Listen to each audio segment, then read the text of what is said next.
Welcome back, Goddess of Genesis fam. One of the things that was added in the most recent update last night is they added 2 packs.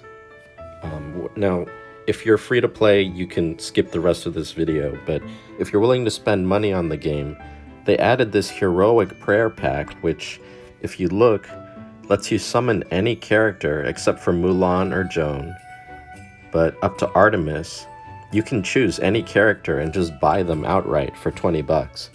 And looking at this list, I'd say if you don't have Artemis, get Artemis, because she's probably the best character in the game right now, and you can pick her up for 20 bucks guaranteed.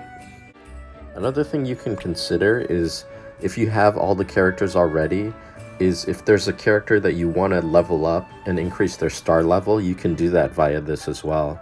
So for example, Chang'e needs 6 stars, at which point she will get a free lantern at the start of combat, which is really good. So, you know, leveling up your Chang'e, if she's not already at 6, would be something I would seriously consider as well.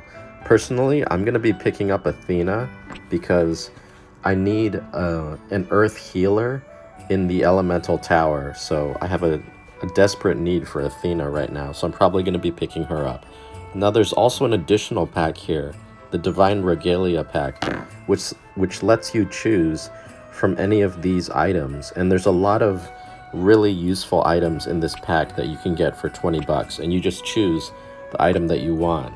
I'm going to go over some of the gear that's in that pack that I think is pretty useful. So one, there's Aurora Execution, which could be an endgame staff for someone like Merlin. It deals additional damage, but it takes time. It doesn't happen right away. You have to wait, and then that additional damage gets applied like a damage over time effect.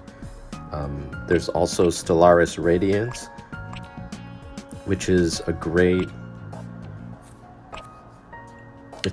accessory for mages. I'm currently wearing this on my Merlin. And if you're planning to get Freya, who comes out in 2 weeks, you might want to use this on her as well, because it's really good for mages. An additional mage gear that's really good, if I can find it, is the Messiah's Robe, where if your healer or mage takes fatal damage, they revive instead. So it's like a free revive on one of your squishy characters, which I think is really useful. Now there's also, let's see, there's a couple weapons. The Chosen is one that I haven't used, but it looks useful. If you want to deal 40% additional damage to an enemy that's in the guard state, then this could be the weapon for you. Like, I don't know if this is the best strategy, but if you had someone like Lucifer and you keep running into like a tank that intercepts your attacks, you could be doing 40% additional damage to that tank if you really want to get rid of them. Or if there's characters that normally go into guard that aren't a tank, this would also deal 40% additional damage to them. I'm not saying it's best in slot, but it's an option. There's also this interesting item, the Hourglass of Time, where, if I'm understanding this correctly, after your character takes an action, their speed will increase by 9 to 15. So if you're in an extended fight over a long period of time, your character could slowly gain enough speed that theoretically you could be getting 2 turns to your enemy's 1. Assuming that this stacks and it works as I'm thinking it does.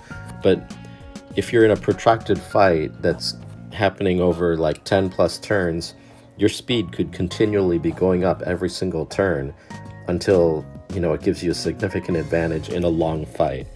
That's something that I think is interesting, but it kind of needs testing, and I'm not sure 100% that that's how it works, but that's how I suspect it works. Now there's also this sword here, the Dragon Protector, where after every attack you have a 30% chance to gain invincible. And I could see this being annoying on someone like, say, Poseidon, where he does his ultimate, which taunts all of the enemies, and then when they attack him, because they're forced to attack him, he can counterattack, and then he has a 30% chance of being invincible for the next attack, which could be really annoying. So that's another thing to consider as well. So did you pick up one or both of these packs? If so, let me know who you got or what you chose in the comments, and I'd love to hear about it. Okay, good luck. Have fun, everybody.